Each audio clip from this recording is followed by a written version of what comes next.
Hello and welcome to Media Monitor on the SABC News Channel, independent and impartial. Now this is where we take a look inside the world of media, analysing the trends, the issues and the reporting of some of the week's top stories. I'm Peter Ndoro and this is what's coming up on the show today. We'll be taking a look at alarming allegations of censorship and unethical editorial behaviour at a major 24-hour news channel that surfaced this past week.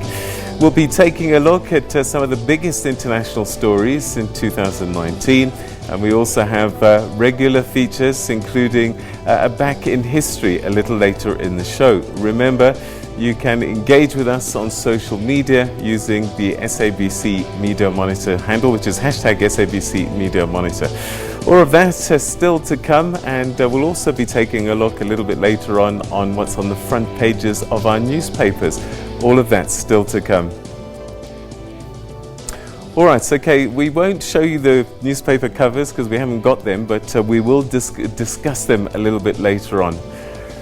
Okay, so let's move on, and I'd like to introduce our guests today that are going to help us unpack what's been happening this week, and big stories they were indeed. And in studio today we are joined by the head of programs at Media Monitoring Africa, Tandy Smith, the editor at Behind the News Network, Joe Mhlanga, and also the CEO of Ambani Reputation Management, Shonim Karitu. The three of you, welcome. Give me a wave. There we go. So we got heavy hitters in today to chat to us about some pretty important issues, and those they're coming they'll be chatting to me in a short while. But first, the South African National Editors Forum, SANEF, said this week that it will soon meet with management of television news channel ENCA to discuss allegations of editorial interference and censorship against it. At the center of the storm was ENCA news chief Kanthan Pillay, who apologized for his social media post on Twitter directed at the channel's former political reporter Samkelo Maseko. Now the tweet sparked public outrage. Pillay wrote, and I quote, "Rats swimming towards a sinking ship." End of quote. And this apparently referring to Maseko, and who resigned from ENCA to join the SABC. And in response, Maseko made some allegations of mistreatment and editorial censorship against Pillay, who has since been fired. Very unfortunate statement, to be referring to a journalist as a rat, referring to the SABC, it seems, as a sinking ship. I mean, hugely problematic. The issues, so all of those issues have to be dealt with, and at least he has actually made that apology. Though I think what's important, in terms of the meeting that we're going to have now with ENCA, and they have promised to have this meeting, is to say that, we will then look at, so those issues, of course, are on the table, but very importantly, the issues around censorship and the particular stories that Samkele refers to, where he says that, the stories didn't happen or that there was a particular slant given. And we need to get to the bottom of what happened in terms of the censorship of those particular stories. Well, following the public backlash and what then appeared to be a protest by ENCA news staff, Kanthan Pillay was summarily dismissed with immediate effect. Now that Pillay is gone, is that the end of the story? Well, let's find out from our guest editors. Thanks very much indeed for joining us. Welcome to the program. And in from KwaZulu-Natal, you're missing your beach time, but thanks for joining us. Let me start with you, Joe. When the story broke out, what were your thoughts? I mean, a lot of people were trying to figure out what the channel was doing when they withdrew from the EFF conference in the first instance, but then things just started to snowball after that. What were your impressions as this was playing out? The strange part is that, Peter, they went against their slogan, fear or favor. The fact that they took a stand with a solidarity with other media houses, to me, that is also a problem. And as time went on, and this whole thing was more like water. At some point, it will break out. It will come out. You know, it's not the first time things like this happen at ENCA. The challenge is that the guys that are there, some of them were scared to come out. So something had to happen for this whole thing to come out. And Mr. Pillay, he was just one person. So now we need to question, was he the problem? I'm saying the environment allowed him to do that. So, and we have had cases, the Duke story, it has happened. The very same journalists from ENCA, at some point they were wearing black, trying to protest against the same management. So now you start to question, is it a media house that is there to alert our people on the real news, or they're pushing an agenda? As things stand now, I mean, now everyone is now using Mr. Pillay as the scapegoat. It's the whole entire management of that channel. All right, so for you, there's a bigger story. No, there's a bigger story in that. Tandy, media monitoring, that's what you do. You monitor the media. When you saw this playing out, your initial thoughts, and you know, I don't want to talk specifically about individuals, but generally for journalism, and because some of the allegations of censorship are quite concerning. Yeah, no, they're very concerning. But I think what was quite reassuring to see in all of this was the fact that the journalists took a stand and protested and said, we will not stand for censorship and editorial interference. I think that's a very positive scenario that we saw come out. But again, it's talking to the environment of the media that we find ourselves in. You know, media are at this tipping point of credibility and trust, and we know that we've been in this situation for a while now. And ENCA can't afford for something like this to happen. And you know, I agree with Joe in saying it is the broader environment. It's never just one individual. I mean, SABC has a history of exactly this. You know, it's a structural environment, and it's a problem.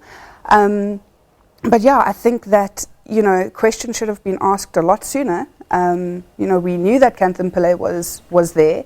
We knew he had been appointed. And that should have rang some alarm bells when that appointment was made. But we waited for a crisis to emerge to see what was going on. All right, so Shoni, crisis management is what you know well, and I'm not a PR expert, but it just seemed odd a little bit for me that when this story broke, the Twitter spat began, we didn't hear from the organization. We didn't hear from the leadership of the channel. And then we heard an apology from the person himself. Channel still hadn't distanced themselves from this individual. And then the next day, the staff protest, and only then did you get a statement from the organization saying that this man is fired. It just seemed to me that perhaps they were reacting rather than taking charge of the situation. Absolutely, Peter, and it didn't do the brand any good in terms of credibility, to the point that Jeremy Maxey, the editor-in-chief, said himself that in this game, your biggest currency is your credibility. And, you know, the slogan that we usually use is tell the truth, tell it fast, tell it fast. And they didn't do that. You know, it's like they were pushed to actually come out and say something. And that says a lot about the culture that my colleagues here have been referring to within the organization. So clearly, it points to a bigger structural problem in-house. But furthermore, you know, we live in dangerous times for journalism and the fraternity as a whole. To me, when the credibility of the media fraternity is being questioned, our democracy is in danger, because they are the people who actually make sure that our democracy thrives. I mean, think Nkandla, think many things, think hashtag Gupta leaks and so on and so on. We never would have known, we never would have been here, we never would have had a commission of inquiry if the media did not play their role to actually expose those. So when suddenly the media are seen as instruments by, you know, in a bigger play by other people, you know, propagating, or rather behind other nefarious causes, it's very, very worrying for the entire, it should be worrying for the entire country. All right, so you said that it's a bigger story, and I'm just wondering if it goes beyond just the NCA. I mean, this perhaps could be an example, but there's also a whole range of other media, print as well, and I just wonder if this kind of censorship stroke editorial management kicks in sometimes, and that journalists are just maybe too scared. They've got cars to pay for, mortgages that they need to manage, and they just put up with it. Peter, it's a fact. It happens. It's a matter of time. I think based on this story that came out, we are likely, in 2020, there will be more things that are likely to come out. Coming back to the ENCA story, just to touch on, the ENCA, Mr. Pillay, he was quick to suspend Samkelo, but he tweeted something else. He was then told to apologize. Then the following day, when there was a protest in solidarity with Samkelo, then something happened. Now it makes you question in the management, as my colleagues have said, in the management, that what is it that they were waiting for? Now you start to think, when Thandi indicated very well, in his appointment, what was the agenda? Now it makes you question that. So now you'll start to look at all these media houses and their structures. And now it would go back, who is the main person in these media houses? You know, there is a gentleman, a media mogul by the name of Rupert Murdoch, who is known to influence how the media houses should drive. So that will also put a lot of journalists into a very awkward position where they should just come out. One guy said to me, any story that has an editor is not real. That's interesting. You see, so all right. So Thandi, there was another discussion this week, and this is one that I've tried to explore several times because I spent some time in the UK, and there you know that if you pick up the Guardian newspaper, it's pro-Labour. Yes. You pick up the Times, it's pro-conservative, and you know what you're dealing with. You go to America, Fox is Republican. End of story. CNN perhaps being accused of being about Democratic. So the question is, can ENCA or any other media house that's private do what they want and editorialize and pick a side and so on and so forth? Is that not what democracy is about? As long as they say that that's what they do. Well, you know, I think there's a very fine line between, you know, being an absolute pro one side or the other. You know, the role of independent media is to be that. It's to be independent, it's to be objective, it's to tell the full story. But you're not going to get a private, or it's going to be very difficult to find a media house that's absolutely objective on every single level and doesn't take a position on either side. But as you say, it's absolutely about accountability and transparency about your position and whose interests you're serving. You know, we had these similar conversations before ANN7 was taken off air around, you know, whether it should be allowed to be a broadcaster. And it was, again, interesting because, you know, it was sort of, well, as long as you are, again, very transparent about whose interests you're serving, then shouldn't you be allowed to have that voice and opinion? And the danger that we're seeing with ENCA is that this kind of situation, people are going to call for it, or you're going to start hearing people saying, oh, but we shouldn't have this on air, we should have other institutions. And South Africa, we as a country, and, you know, globally, you need more media than not. And especially here, we need more broadcasters than fewer. We need more diversity, more plurality around media institutions. And so it's completely about accountability and transparency and maintaining that independence. And I think ENCA dropped the ball on that one. So, as a reputation damage has happened for sure, there's no question about that. Can they recover? We've had this conversation about Sunday Times that kept on apologizing week after week at some point. And we've got to this point now where, you know, they were already under pressure for some time. Then EFF, you know, people might say this was populist and so on and so forth, but maybe they seem to be vindicated or not, I don't know, but can they recover reputationally from a situation like this? Absolutely. And however, it's not all about, it can't all be about talk. You know, to go out there and say, yes, this should not have happened, we accept that. But what are you going to do? Because clearly there are cultural issues organizational culture issues within ENCA. So they need to start coming out and talk about how they're going to fix that situation, because like my colleague said earlier, we've had other issues in the past. So if the way that the public will believe that they're actually mending their ways, if they're actually going out there publicly and talk about what it is that they're doing to try and change the situation. Going out there and make statements, we've seen that, we've had that before. It doesn't work. But actual concrete action that shows that you're actually changing the course of your the newsroom that it's going to take from here onwards. That might convince a number of people that they indeed are serious about the fact that they regret what has happened and they intend on changing it. Yeah. No, just to add on to that quickly, I think that it can be done. I mean, look at SABC. Look for where the institution was 3 years ago to where it is now.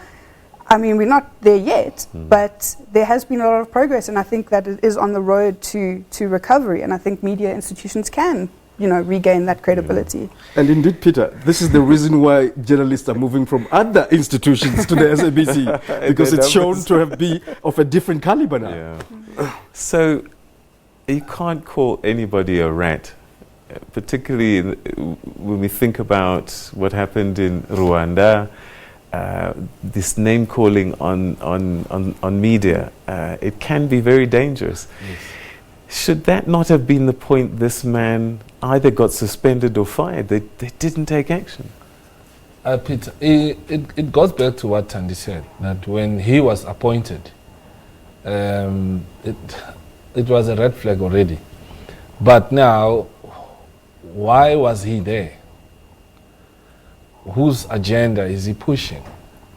Why was he so free to say such? Remember the story of the cockroaches, and then other people take it upon themselves to just do away with a group of people based on the name calling. So I think it's the environment where he sits with whoever that he sits with, where they don't really see the value on the people that are contributing in their core business called news.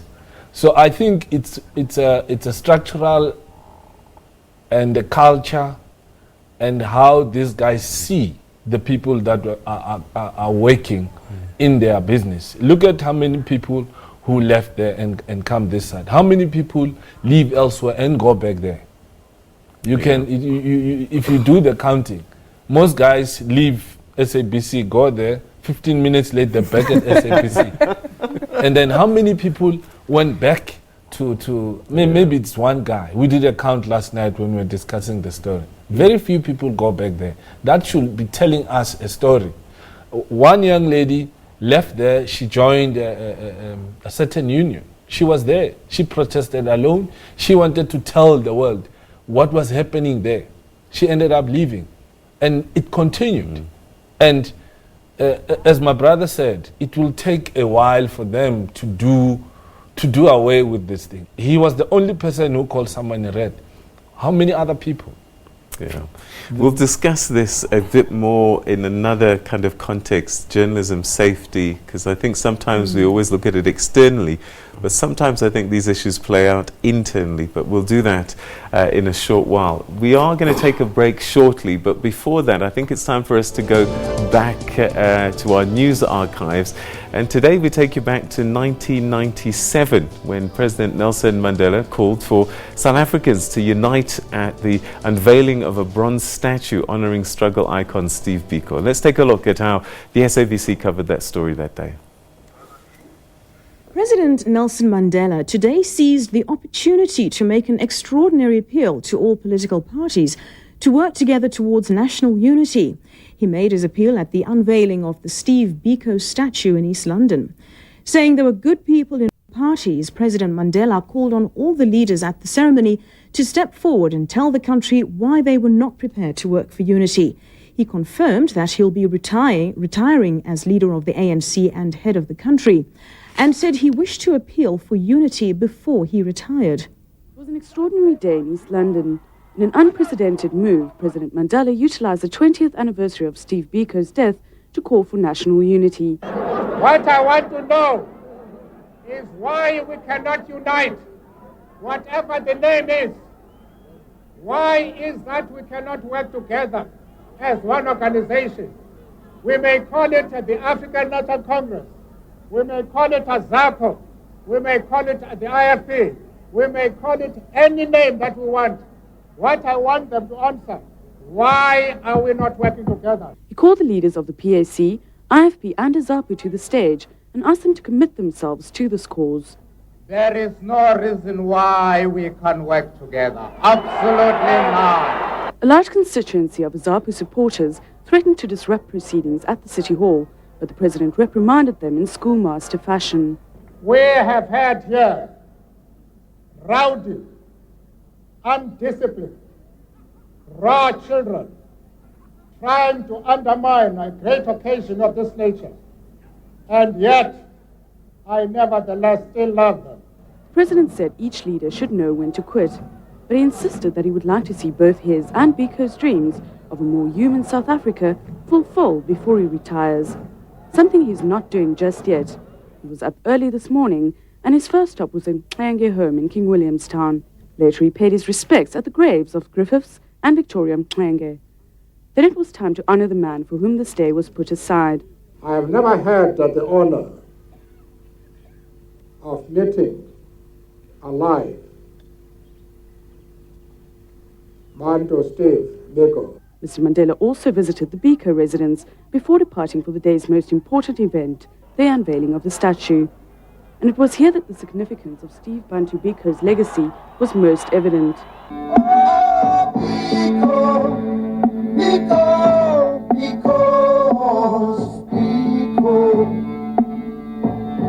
Today is not just a day for Steve Biko. It's a day for all those people who suffered in the struggle for freedom. The crowds could not be contained when the country's most important person arrived and paid homage to one of the country's biggest heroes.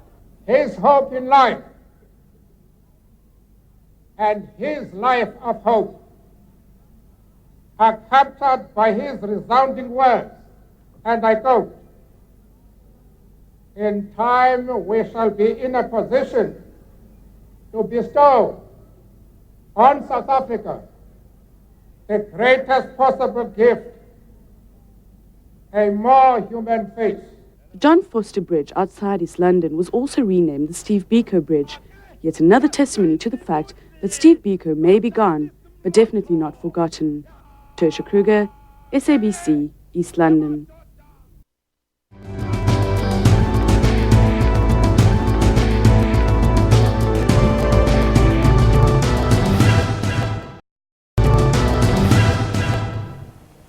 Welcome back. You're still watching Media Monitor now. 2 years after photojournalist Shiraz Mohammed was kidnapped whilst on assignment in Syria, he's now a free man, we believe. Now, this is according to Impartial Suleiman of the humanitarian organisation Gift of the Givers.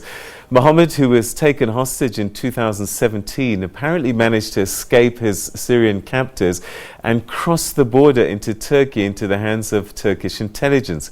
Well, Gift of the Givers on Sunday said that they were relieved with the latest developments surrounding the abduction of Mohammed. We don't have the details, Leanne, but he is in the hands of Turkish intelligence. That was over the weekend. You know, that the people who called us to say that they sent us pictures of proof that they had him with them, and pictures of proof that they were sending him across the border into Turkey. At that point, told us that he was in Turkish intelligence. But that was now Saturday, Sunday, Monday. It is possible at some point that they should have contacted the Turkish government or the other way around. And the normal procedure then is they would hand Shiraz over to the South African embassy in Turkey. And then the next phase would be for the embassy to prepare a document for travel. He probably doesn't have his passport with him, and his visa is already expired because it's only a 1-month visa. Yeah. So a new document has to be made, flight has to be booked, and he should come home, very, very soon. There's no reason to keep him there delayed for several days or weeks. He should come home, which is a normal process. So once the government has said we have them, they hand over foreign nationals very quickly. All right, so that's Impartial Suleiman from Gift of the Givers. And with this harrowing ordeal for Shiraz Mohammed in mind, and with wars subsiding, it's being reported, though, that a record low number of journalists were murdered in reprisal for reporting. The total number of journalists killed because of their work fell sharply in 2019 to 25. And that's the lowest level in 17 years. And that's according to the Committee to Protect Journalists, the CPJ. All right, let's chat a little bit about journalists and their safety. And this Shiraz Mohammed story, let me start with you, Joe. He'd been gone a long time. We still don't know if he's actually fully safe. And in fact, the family is still concerned. Yeah, it became a challenge for the family because they felt that Gift of the Givers should not have given out details, because no one is sure currently, because they're getting phone calls from different people who are claiming. There's no formal statement that came from Turkish intelligence to South African embassy there. We have not heard any word from South African diplomats that are there to confirm that. So the family felt that the hopes were raised while there's no concrete information. It was just a rumor. It was a phone call that was made. And we have a lot of people that disappeared, a lot of journalists that also disappeared, but we don't get to know about that. So another thing is that when you are in the field as a journalist, there's that thinking that you are safer because you are press. You have this thing called press. But those people that are in a war zone, there's a pro-West journalist, there's anti-West, there's pro-Asian, there's pro-Middle East. So you always be caught in a crossfire, like it or not. We have a lot. There was a young lady that came from the Europe in Turkey, found out things that were happening, that some governments in Middle East were funding ISIS there, and then she was killed, she was banned, you know. And those are the cases that I see these guys called CPJ releasing those. I don't know where they're getting their information from, but there's more journalists that are at risk that get killed and nothing happens with that. So as far as the safety is concerned, it's one area where you just have to look after yourself. What the media houses want, or your editors, is the story. Yeah. That's all they're looking for. I mean, by any means necessary. When we come back home here in South Africa, we've seen quite a few disturbing events where reporters are either in Alexandra or somewhere, and they've got their microphones in their hands, and you see angry people coming to grab these microphones and sometimes saying, "Leave, you cannot report here." And that is a concern, and it's still happening, sadly. It is a concern, and it is happening, but it's also, I think, representative of, well, let me rather say it's not something new. I think that since the dawn of journalism and the role that the media play, you're going to have those tense situations, and you're going to have those who are being held accountable pushing back against those who are who are holding them accountable. I think that when you're talking more sort of so-called on-the-ground reporting, where journalists are in the field and the subject of the story is pushing back, I think that becomes really critical, because why don't you want journalists to tell the story? What is that relationship between the community and the journalists, and why, and that becomes a problem, and that needs to be unpacked and explored. In terms of general safety of journalists, I think what we're seeing is a really interesting switch of maybe, I mean, again, the research that came out, not too sure, exactly where the stats are coming from, but if there's been a decline in actual murdering of journalists, we need to look at other threats that have come up in terms of other technologies. And now that you're able to use online technologies to harass, to intimidate, and get the same impact, you're still creating this air of censorship and intimidation. So you're withdrawing, or journalists tend, and that is very close to home. We've seen a lot of that happening on our doorstep in the last few years. Yeah, I've got to be honest, Shoni, when I pick up my Twitter account, I think and then think again about what I'm going to say, because constantly you are aware now more than ever about public reaction, misinterpretation, ambiguity in any one word that you might use. And I just wonder if social media has contributed to this new kind of dangers to journalists. Well, I would say obviously more people are now engaged in the news because to some degree of social media, because now more people have access to what's going on, although, you know, a lot of the social media stuff, it's inconsequential, but, you know, it has allowed more people to have access to what's going on. But just coming back into the issue of safety of journalists, I mean, to me, the leadership in any country determines how safe the media will be. I mean, if you look at the leadership, under the leadership of Jacob Zuma, we have journalists like Mzili Kazwa Africa being kidnapped, and it's no big deal. But you know, when the moment Ramaphosa took over in South Africa, the tone from Luthuli House was completely different towards newspaper or media reports that were not necessarily favorable to the party or government. So it clearly set a new tone, and to me, the leadership contributes a lot to whether the safety of journalists in this in the country, or any other country for that matter. Oh, that's an interesting point that you raised there. And in fact, it takes us to this clip that I want to play. So, our business lead, Thandeka Gqubule-Mbeki, spoke on one of our programs during the course of this week, and she raised an interesting point, kind of pointing towards the rise in populist politics and what happens to the media. This is what she had to say. Let me just start by saying that today is an important day globally to examine issues of media freedom.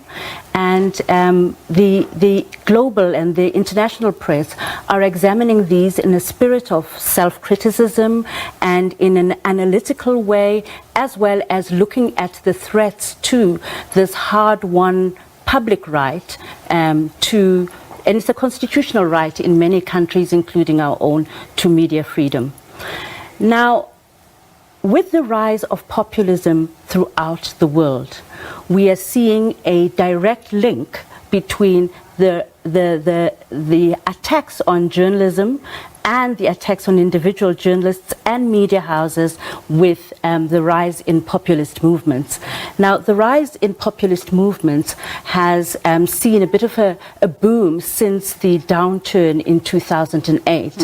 When there are economic crises, when there is a recessionary climate and there is economic gloom, populist movements normally take legitimate concerns about benefits for the ordinary people and elevate these, and as these should, and they use these to rise to power, and they create a symbiotic relationship between the press and populism. The EU has distributed a video for journalists and members of society about the symbiotic relationship between the rise of populism and our coverage of those. So that's our business lead, Thandeka Gqubule-Mbeki, saying that there's a relationship between the rise of populism and how the media get treated. And I think about the US, and I see Donald Trump, and he was pointing at certain media houses, "You are fake news, I want to talk to you." And there have been accusations of certain political parties in this country, how they've risen on the back of some of these social issues, and have made statements in public on social media that have translated into threats to journalists. What's your take on this populism versus the journalism? Peter, it all comes from the fact that who's funding these media houses? You know, it goes back there. So Trump will make such statements because he's fully aware that CNN is pro-Democrat, Fox it's pro the Republicans. So that side, it's clear what is happening. So when you take it back to us here in South Africa, it is there, but it's not as visible as, because we're still trying to uphold the standard of journalism in South Africa. But time after time, it has to come out. You might have seen particular political leaders taking pictures with certain journalists, then a couple of months later, the very same people are fighting a tweet. So that makes you question some relationships, some stories that are written, what agenda was being pushed at that particular time, and what happened now. So there's a lot that is happening behind that comes out in the social media. Meanwhile, if you dig deeper, you'll be shocked the things that are happening. I mean, you have an official, a government official that will tell you that I paid certain journalists for a certain story to go away. Yes. That is a problem. That tells you that it's deeper than what we're discussing right here. So for me, I think it's bigger than what we can see. All right. Tandy, populism and the way it translates into how media is attacked. So I think we need to remember the sort of fundamentals of the kind of media environment that you want, and it goes back to media freedom, freedom of expression, and independent media, and those are sort of the key pillars that you need for media to thrive in a functional democracy, and that is what we try and push for and uphold. You know, in South Africa, and you're already seeing tensions around that. The minute you bring in the whole populist politics aspect, you start pushing back at those, you know, fundamental democratic principles, which of course you're going to, you know, push back on freedom of expression, on the freedom of the media. And again, it goes back to what I was saying earlier about accountability and transparency. The minute you have a media doing their job and holding those in power accountable, if those in power don't want to be held accountable, you're going to get that tense relationship between media and politics. And, you know, I think it's absolutely accurate in saying, you know, the rise of populist politics is going to change how media operates, and I think we are seeing that across the world. Yeah. And you know, a good example that I remember quite vividly was the invasion of Iraq, Saddam Hussein era. And sides were taken, and those journalists in those newsrooms that were not in support of the attack in Iraq were vilified. I mean, I remember French fries, they changed their name because they were anti this invasion of Iraq. And a lot of journalists took flack from mainstream because of that. And I just wonder, if with that as a backdrop, is there a danger of that happening here? Because politicians chant slogans, they talk about certain things, and they just throw out these statements that this media is this, that media is that. And that can translate into a vulnerability for these media houses. No, absolutely. In fact, the safest side for journalists is always to be on the side of truth, transparency, and honesty, because not so long ago, everybody was all gaga about Ramaphoria, and it's very easy to suddenly start to find yourself in a difficult situation when Ramaphosa is doing things that he should not is not supposed to do, and you supposedly developed a relationship with such a person. The embedded journalists in Iraq, of course, how easy was it for them to actually report, you know, accurately about what was happening on both sides of the, you know, of that war? It was very difficult, of course, because they were embedded with one side, and it's very dangerous for I think journalists to find themselves or align themselves with any one side. Rather, they do what they're supposed to do. You know, stay on the side of truth, transparency, and honesty. All right. Well, let me tell you, one person who knows all too well about how difficult it can be to be a journalist is the Eswatini-based editor of the online publication Swaziland News. He himself had to flee South Africa due to death threats he received in 2018. He joins us now from Eswatini to give us an update on what's been news this week in his country. Zweli, Dr. Zweli Dlamini, thanks so much indeed for joining us. So welcome to the program. So it's been quite a busy week for you. I know that there's been some raids, and I don't know if that's translated also to pressure on journalists. Yes, Peter, there's been too much pressure for us as journalists here in the Kingdom of Eswatini. The political landscape is shaking, and even us as journalists, we are in danger because the police are raiding political activists and independent journalists who are seen as a threat to the current political dictatorship are also under threat by the police. All right, take us through what happened this week. I know that there were some raids, and this is in your publications this week. What was that about? I know I spoke to the police commissioners, the police spokesperson, and they said that nothing was going on other than normal policing at this time of the year. But your take? I can safely confirm, Peter, that the police spokesperson was lying. What actually happened is that when the king bought the Rolls-Royce cars sometime last month, a political activist complained, and in fact, that action of the king resulted in the political activists calling for democratic reforms because they felt the king is abusing state resources because he enjoys absolute power and he cannot be questioned. And then what happened thereafter, the king is said to have summoned all the security forces, the bosses, to a meeting whereby he complained that why are they allowing these political activists to undermine his authority. Thereafter, as I spoke to the SABC earlier on, if I remember, I was interviewed by Lulu from the SABC, where I predicted that massive crackdown on pro-democracy activists are expected. So the king is said to have ordered the security forces to harass these political activities as an act of intimidation. In fact, there's an order or a decree that they should be arrested and charged for treason, and that order includes even us as independent journalists. So, I mean, you've written some articles pointing to the royal house, like the cars when they came in, for example. When you're writing these stories, are you always kind of thinking about what might be the repercussions?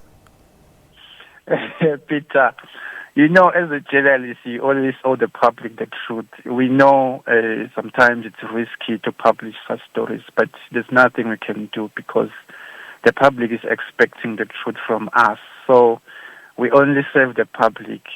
So our intention is to tell the public what is really happening because the king has been enjoying immunity for a long time, and most of the people in the Kingdom of Swaziland or Eswatini, they were not aware that the current social and economic problems we are facing as a country, the king is directly involved because he's abusing state resources. This has been caused by the fact that the media here in Eswatini is captured, and they are portraying the king as a person who is like a moral, an angel. So most of the time, the cabinet ministers, prime ministers are blamed, and the king is left alone. In fact, here they will even tell you that you can criticize the government, but don't touch the king. But the problem is that the king is directly involved in politics. So we risk, Peter. I can confirm that it's a risk, but there's nothing we can do. That's what journalists are expected to do, because at the end of the day, the public demands the truth from us, and we must do exactly that. All right, Zweli, Martin Dlamini, always a pleasure talking to you. Thanks so much indeed. And we wish you strength in the coming year as you continue with the work of being the editor of Swaziland News. And that's where we'll take a quick break right here on Media Monitor, and we'll take a look at local newspaper headlines coming up after this. Stay with us.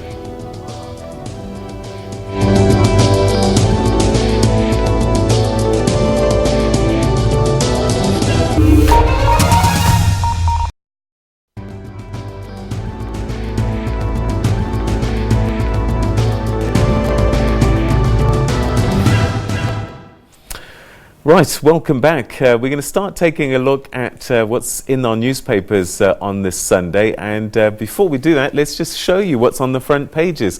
And we start with the Sunday Times. And the headline says that capture kingpins going down. This refers to Eric Wood, referred to as a middleman at the center of state capture.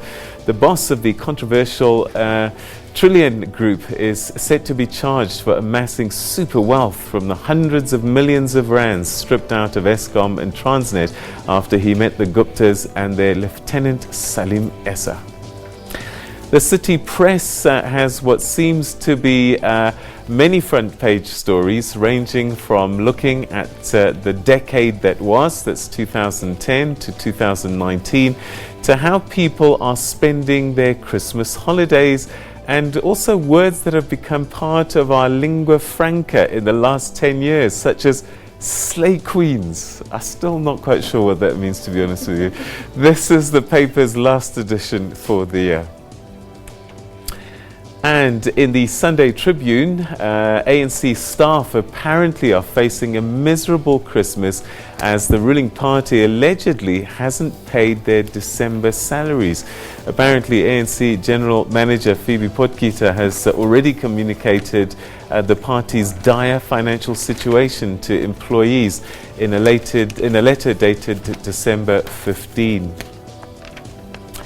The Weekend Argus on Sunday shows images of the burial of former gangster Rashid Stachi. This, as a 5-year-old, was shot dead in the backyard of his Lavender Hill home whilst playing with his little brother. The little boy was shot at the back of the head trying to protect his 2-year-old brother after 3 armed men stormed into their yard. He's the latest victim of gang violence on the Cape Flats. All right, so those are just some of the front page headlines. Let me start with you, Shoni, this time. I don't know, which one grabbed your attention? Well, on the front page of the City Press, actually, there's a story about a Samaritan who went out of his way to pay debts of several thousand people. Wow. Totaling about 350,000 rands, who had lay-by accounts at one of the retail stores, which I thought was quite remarkable, considering the kind of economic climate that we're in. And it still shows that actually South Africans, in their own small way, we're actually a very generous people. Yeah.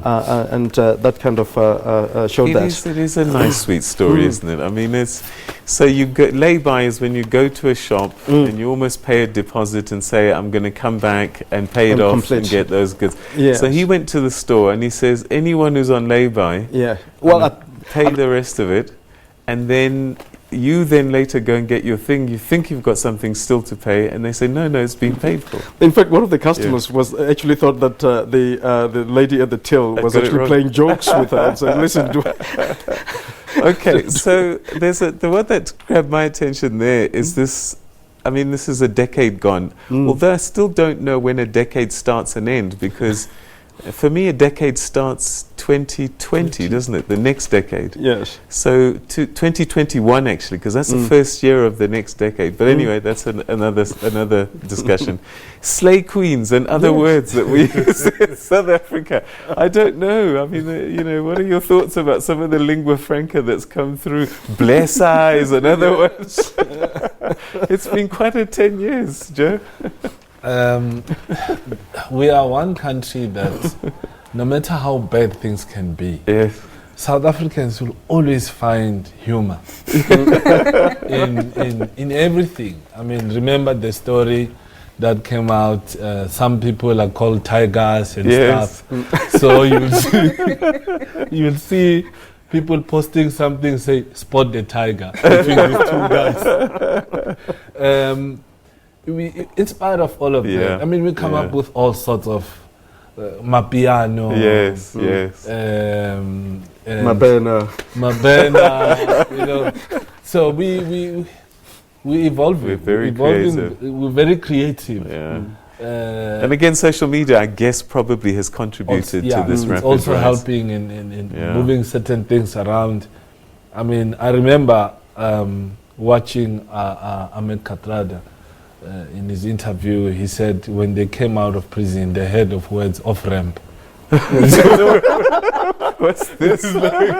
What's off-ramp? Mall. Yes. What's the mall? Yes. So now, there are people now, slay queens. Yes. There's kids that are coming up now. It's normal. Yes. It's words that we use, the blessings. There's certain image of a guy to say this guy looks like a blessed. Yeah. You know, we even paint a certain picture. So it has been very interesting on how we don't get stuck in one thing. I mean, we make fun of chiefs, we make fun of pirates, even if it's soccer. I'm going to move this along because we're running out of time, but Tandy, who's not a slay queen, I don't think, but what has grabbed your attention? Which I think, you know, talking about using humour to cope with, or as South Africans using humour, I think that's what City Press has done with their front page. Yeah. You know, I think it's actually a little bit disappointing. I'm not sure if this was the best choice to go through for your last edition of 2019.